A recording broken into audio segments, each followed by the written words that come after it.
host. I'm Pastor John McClain in my pastor attire here on a Sunday with Andreas Ruiz of the I Believe in Myself clan. For those who do not believe in themselves, please give Andreas Ruiz a call because I definitely must say you've transformed my life, brother.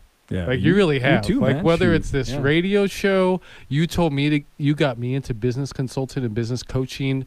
We're now on the precipice of Entrepreneurship Academy, something that I think will revolutionize people's lives that either are entrepreneurs or want to be. So it's like, yeah, man. Whew, thank you, Andreas Ruiz. I like you. You're a good dude, and you, like usual, have introduced us. Both of our guests today, one are power women.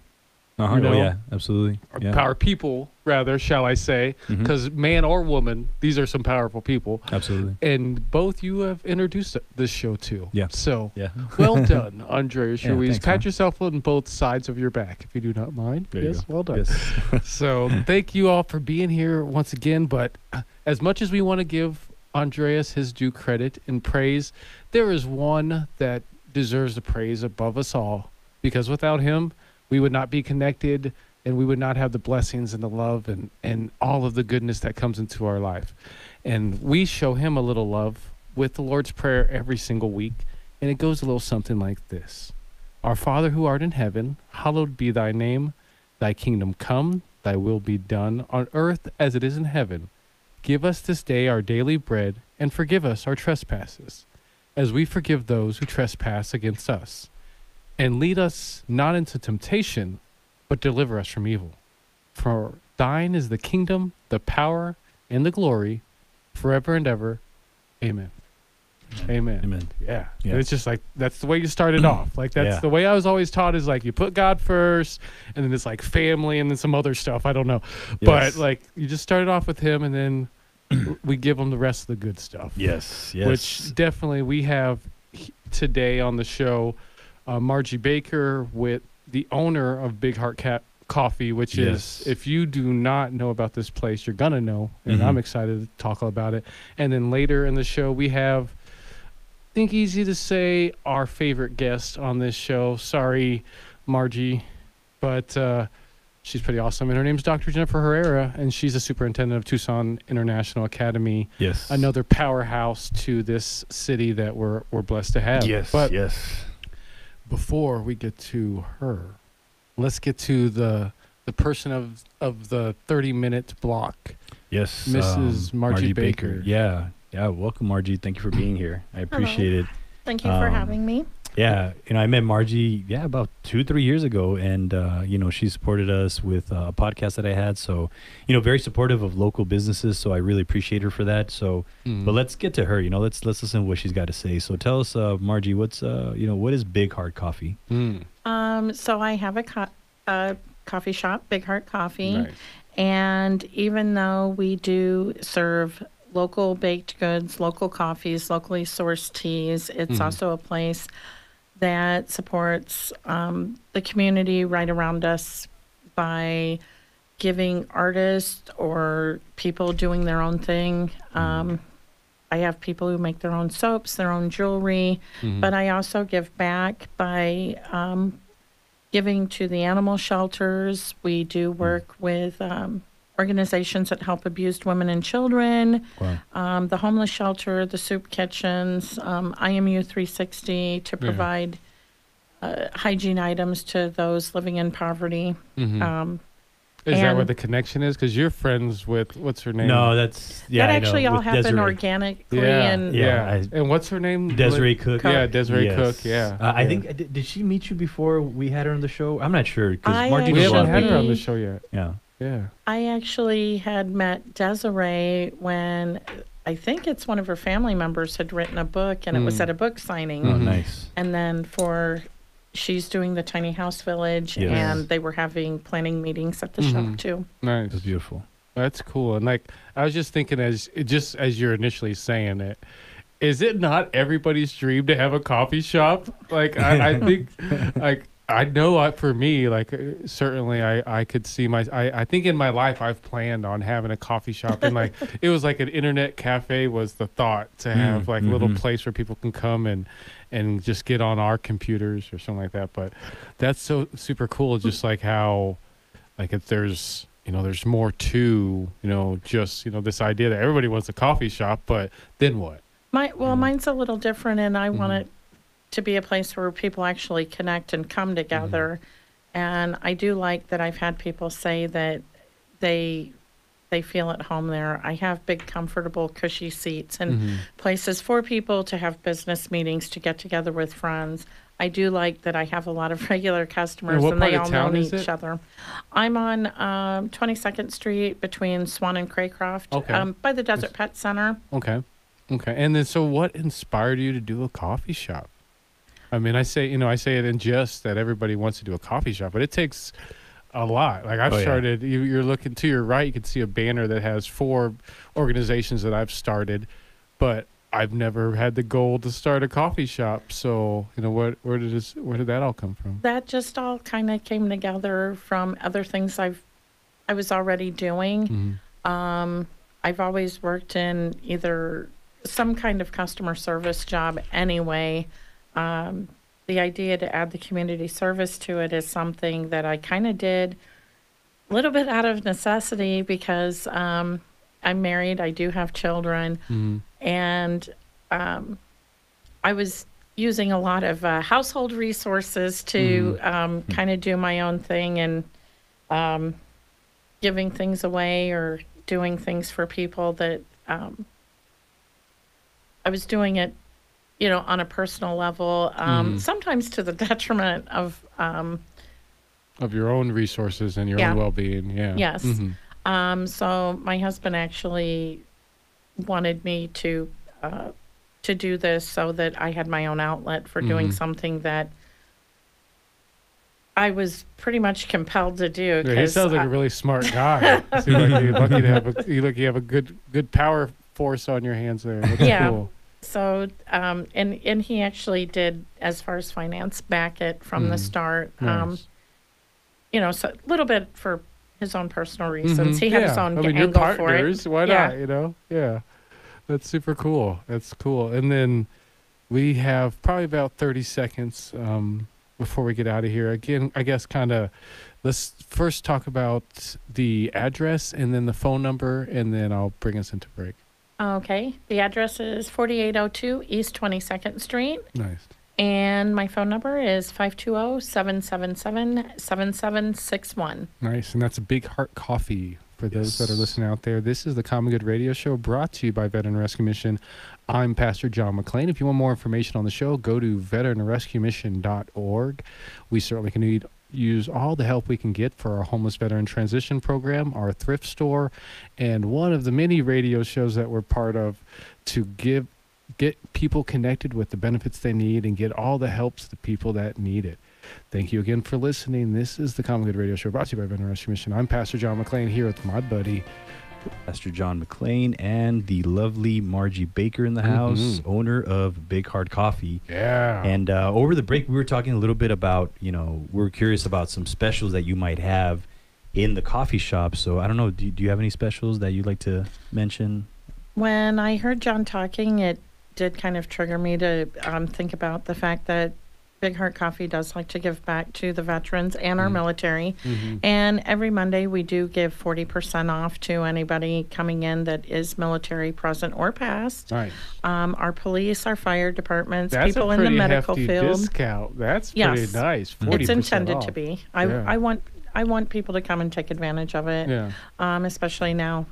Things are hard for lots of people. Yeah. So I would like to see people come in and take advantage of it. That's beautiful. Yeah, I mean, definitely. At 40%, it's a good deal, man. For me, I get it, and I think other veterans will get it. We'll be blasting that out as far as we can because the little bit that'll help that mental health or that will help someone just feel better. Sometimes that's all it takes. So.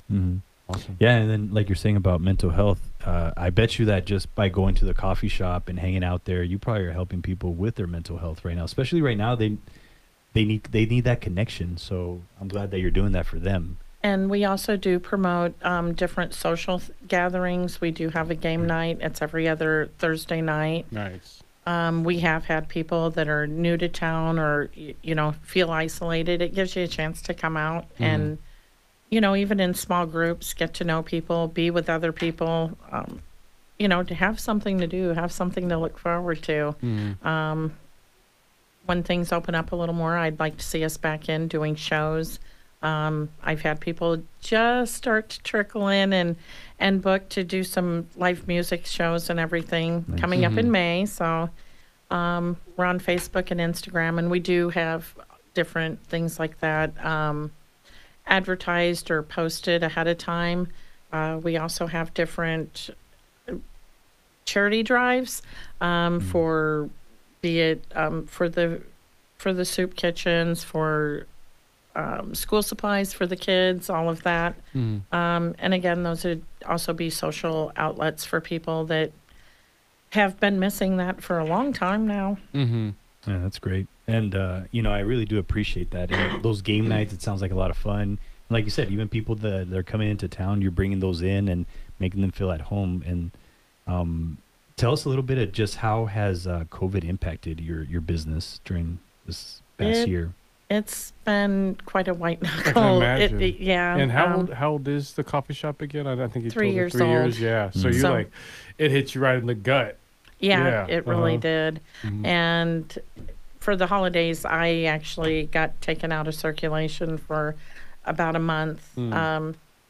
So there were really some rough times. I was in the hospital from the Saturday after Thanksgiving to the week of Christmas. So when you say take out of circulation, I thought you were talking about the business had to be closed for a month. You, as a human, were taken out of circulation. I was in the hospital, yeah. I had pneumonia. I didn't have the virus. I had pneumonia, so... well, I want to say good or bad, or at least you're great. And she's in great shape now for the radio audience that can't see her. She definitely looks like she could jog at least around the block without any issues. But it's been a hard year. And when did that happen? You said the Saturday right after Thanksgiving, all the way till the week of Christmas. Christmas was a little bleak for the Baker household. Wow. Yeah. How was that experience for you? Like, what did you learn from that experience? Actually, it was kind of humbling. It makes you realize what's important. Wow. Yeah, I get that. Yeah, I mean, that's kind of how I took COVID as a whole. I think, sprinkled on this desk here, you see how both me and Andreas took it. It's like God looks you in the face and goes, what's important to you, and whatever is important, that's where you need to put your energy at. Exactly. Yeah.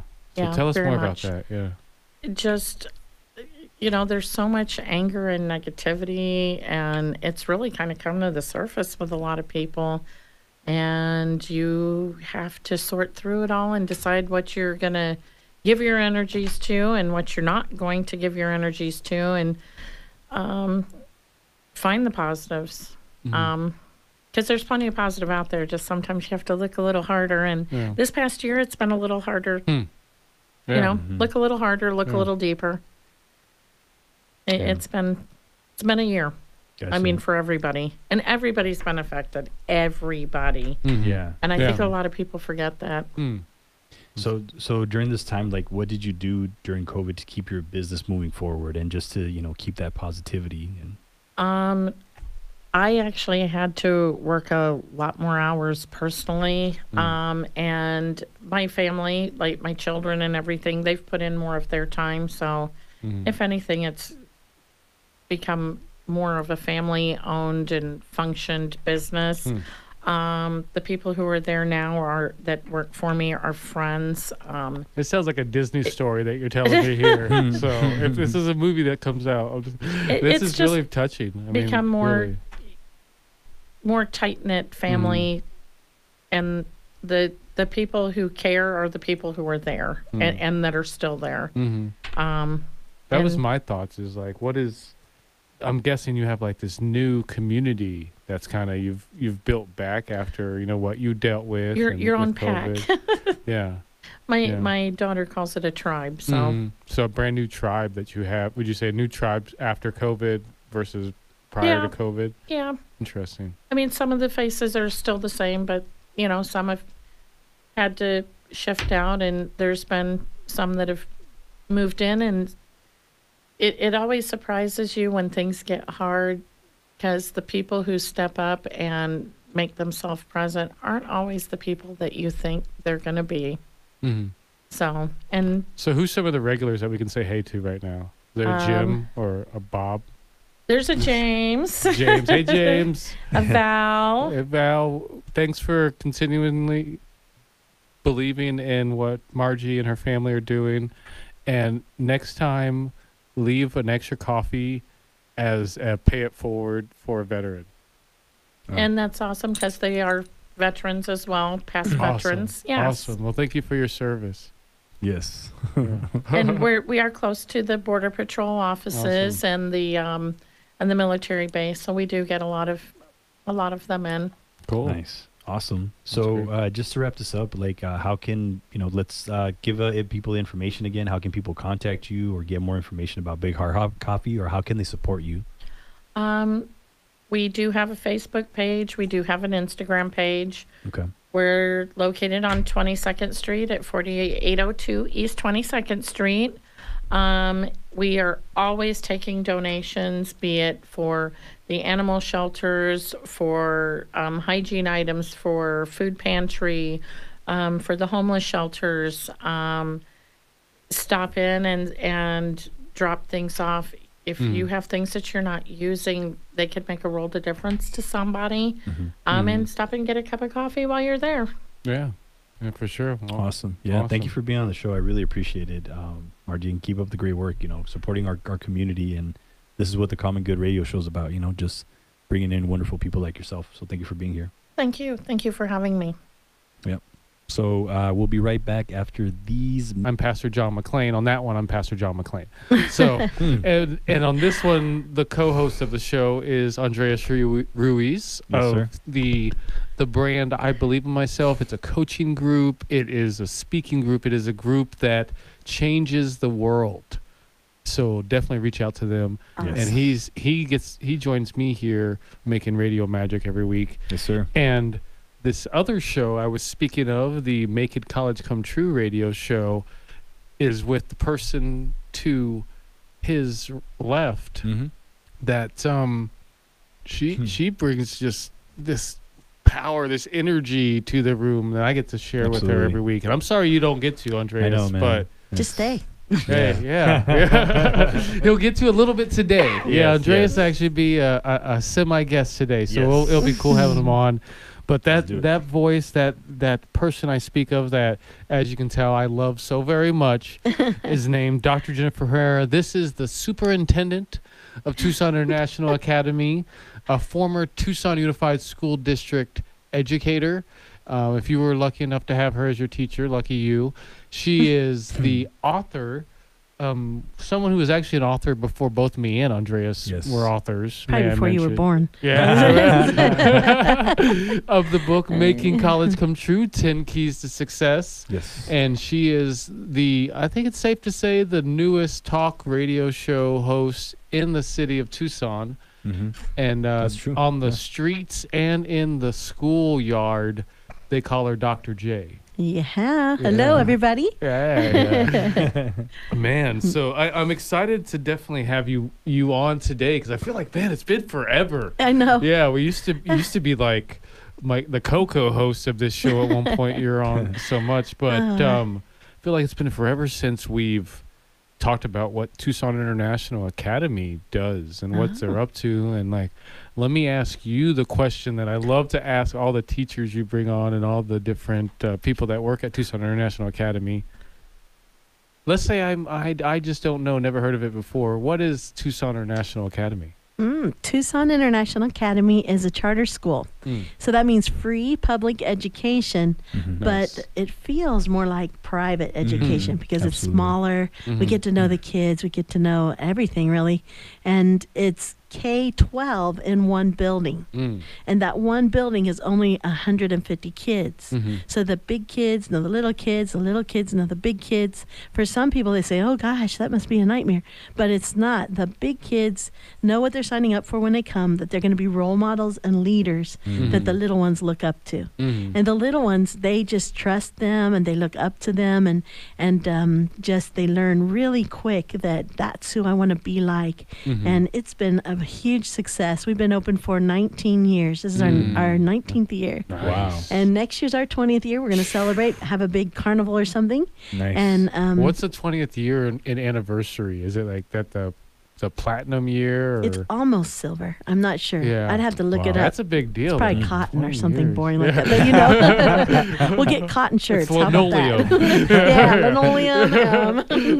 Something like that. Yeah. So it's just a big community. It's actually a small community, but we do big things. We do big things like do international trips every year, every other year. The COVID year, we were supposed to go to Greece and Italy, and that got postponed. But I believe probably next year we will go to Greece and Italy, that same trip we were going to do. Nice. We've been to Japan, China, Australia, every place in Europe, Germany, France, Spain, Belgium. I mean, there's a ton of places we went there as well. Mexico, of course, we've been to. We'd like to do another trip to Mexico. We have visited the nations because we are a Tucson International Academy. And what's international about it? Well, we appreciate diversity. We respect other countries' histories and just we learn from them. And we believe diversity adds dimension to your thinking. It helps you think outside of your own way. And it's less selfish because you're thinking beyond what you want and what your surrounding is and what you need.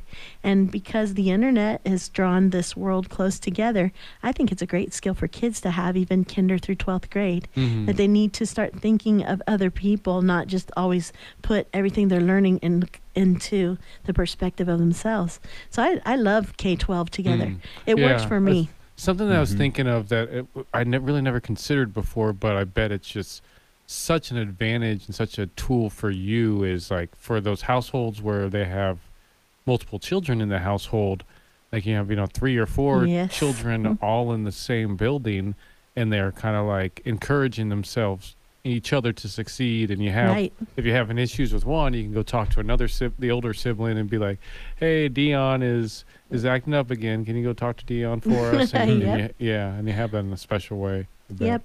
We have so many stories of that exact thing. But one quick one is that, I can tell 2 quick ones. One of them is a big kid is getting in trouble, having a tough time. We're having a hard time getting a hold of the parents. So it's 2 or 3 days where we're trying to get a hold of the parents.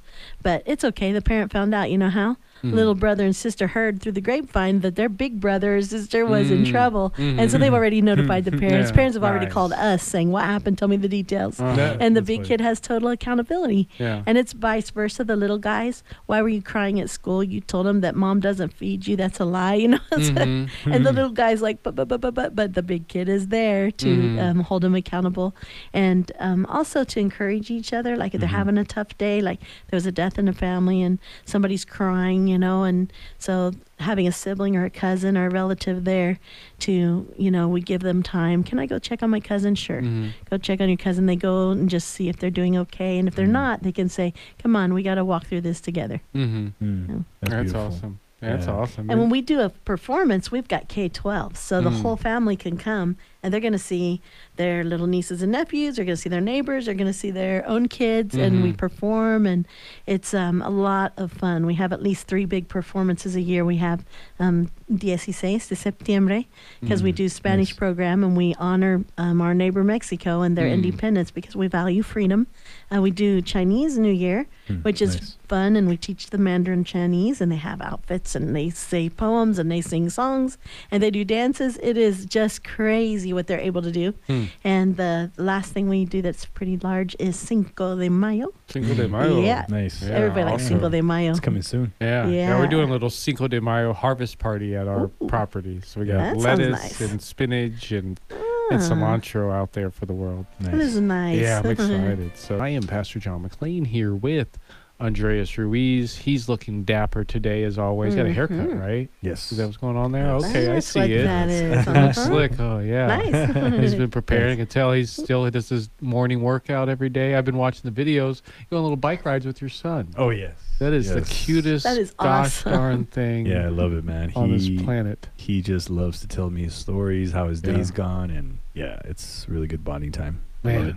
Yeah, we're learning. We're paying attention out here. Us fathers and mothers, we're like, okay, this is how you be a parent. This is how you have fun. Yeah, you That's got right. you got to hang out with them sometimes, you know. Oh, man, yeah, I soak it in for sure. I had a day where I took 3 of my sons to a Suns game, to virtual reality, to laser tag, and to the zoo. Nice. And I think it's safe to say that's probably one of the best days of my life. Oh yeah, absolutely, man. Yeah. So yeah, we're paying attention for sure.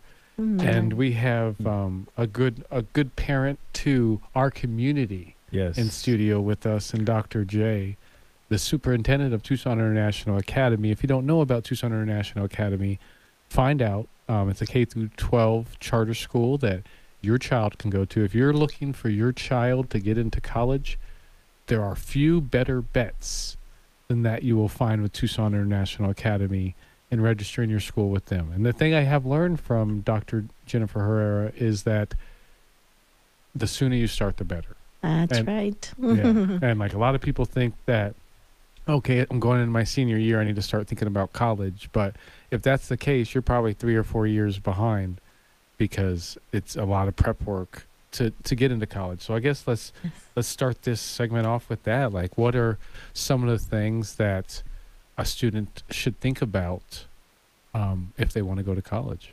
They should start thinking about their dreams, like what is exciting to them, like what is a issue in the world that they might be able to solve, and what excites them and gives them energy as they participate in it. So if it is in raising money for the whales, then great, raise money for those whales, go on some trips, see some whales, get familiar with whales, learn about whales, and then devise your plan how you're going to contribute to that issue.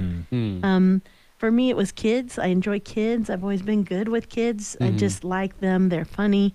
After I'm around them, I just feel happy. I mean, which is weird. That's your trick. That's your trick. I always wonder how you're just so bubbly and full of good energy and positivity. Well, yeah. Well, being today around those kids. I was around a lot of kids. Yeah. Today is an exciting day because today, as part of our getting people accepted into college, we have a final meeting with the parents and the student. And the student talks about the university they have chosen, and then we go over their financial plan, because you must have a plan for how to pay for it or it's not going to happen.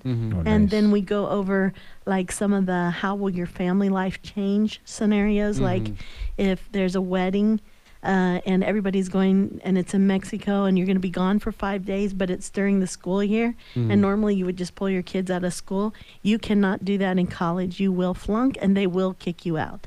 So, and the parents are always like, what? That's not fair.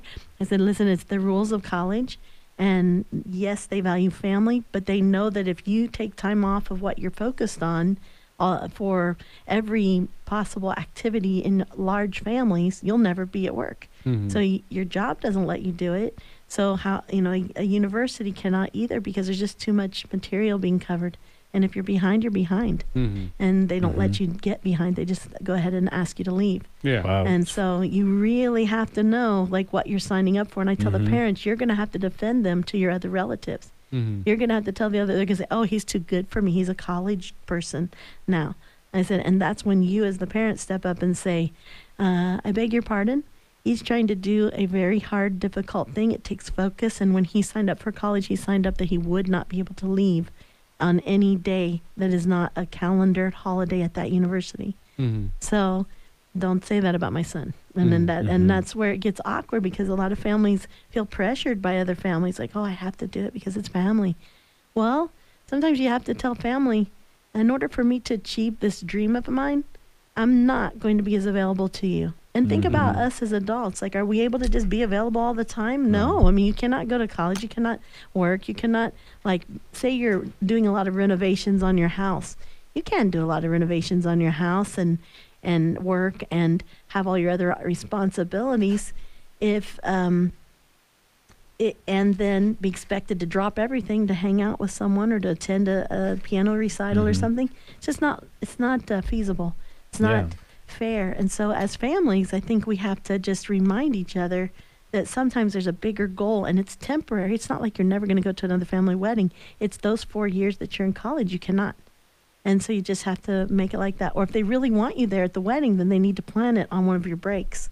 And that's what I did with my family. We just made sure it was always on one of the university's breaks. So it's so fun. So we just had 9 of those meetings this morning. Wow. 9 circle stick. Do you want to take a nap real quick and then we'll get back to this? Or? Yeah. I did while I was driving over. No, I'm just kidding. Interesting. Well, when you're saying that about, like it almost sounds like people need to set boundaries with family. Can you tell anybody, like, in regards to like boundaries, what is something that you've learned or maybe you do to make sure that nobody's stepping over your boundaries? Sleep. You have to sleep. And so you have to find the time of day that you're the most clear and you can get the most work done. And so if it happens to be like me, I only am the most productive from 10 p.m. to 2 a.m. Oh, wow. Not real conducive to good sleep.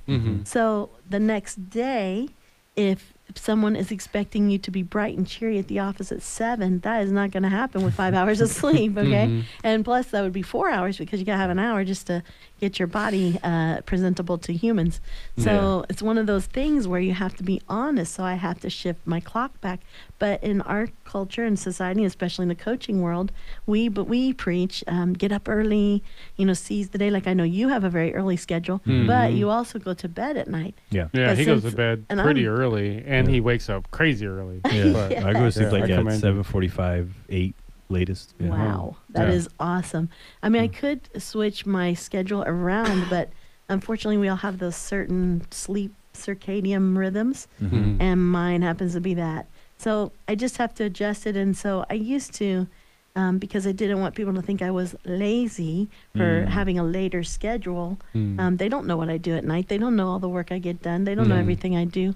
And you cannot do that all I do on a regular 8-hour day. There's no way. I mean, I work all day with people, kids, do the school stuff. And then at night, I finally get to my emails. And the emails are 2 hours. I get like 1,000 a day. And it's just stuff you cannot let go because I run charter schools. I'm accountable to the state. I'm accountable to local authorities as well. There's a lot of accountability. And you cannot miss an email because God forbid you do. You're going to get behind and then they're going to question you. So, yeah, it just is what it is. And I'm okay with it. And I used to worry if others were okay with it or not. But now that I'm just older, I really don't care what they think. Now I'm just like, I know myself. I know what I do. And I don't need an apology or I don't need to explain even what I do and why I do it. Oh, you come in at 9 to work. Well, yeah, because I went to bed at 2. But I don't have to tell them that. I can just say, how can I help you? In other words, none of your business. Because, we are all accountable to ourselves ultimately. So, and be accountable to your passions and what fills you up in life. Don't do things that are wasting your time. Life is too short. Yeah. I'd like to also do a COVID check-in. It's like, it seems like you weathered that storm pretty well. Not to say that it's over, but I know this time last year, like it was a very different picture you were looking at. Tell us about that. Oh, yeah. Last year was miserable, but we found ways to cope. I think the biggest thing was as teachers, you want to teach real humans. We were not trained to do the online. A few teachers probably preferred online teaching, but most of us did not. I certainly did not. There's nothing like being in person and that energy and synergy and fun you can have together while you're learning very difficult material. So I like that. That is my approach, and most teachers and kids would agree. Some like the online, but I don't know how effective it's been. It seems to be effective only for about like 7% of the kids. That's the, I don't know, more or less the research. 2 or 3 articles have said that same percentage. So I thought, okay, there must be a thing. 7%, we'll see. There will be more research and more data surfacing about, online learners. Did they do well? Did the in-class, how about the hybrid? The hybrid was a bit of it could have worked, but parents and kids didn't understand the importance of consistency. If you're going to do hybrid where we're coming in 2 or 3 days a week and doing the rest online, you need to pick the days and be on time. But they would just drop in kind of like when it was convenient. Oh, I just went to the grocery store. I'll drop you off after. You know, we're going to go, do this. And so we're going to be late. It doesn't work. That doesn't work. So I'm thankful that we're back either or. The governor made them choose online or in person. And that helped. And also the governor gave school boards the option to lift the mask requirements. And so we had a school board meeting and we decided to go with restaurant rules. That the kids, once they're seated, they can take off their mask. Nice. Yeah, and cool. that's working well because people can actually breathe and they don't feel like they're going to pass out. Yeah. Real quick, just 2 to 3 tips to stay consistent, if you don't mind me asking that, because I just want to pick your brain. You with have that 30 one seconds. All right. First, you decide you're going to do it. Second, you schedule it. Third, you get accountability for it. Yes. Boom. Love it. Love it. Yeah. She already knows what's up. That's Dr. J. Got it. Yeah, that's why they call her Love it. Dr. J, ladies and gentlemen. So it's actually one more time. Tell us the 3 one more time. Oh, well, so the first is you got to decide you're going to do it. The second is you got to calendar it, schedule it. Third is you got to tell somebody what you did, and they got to make sure you did it. Love it.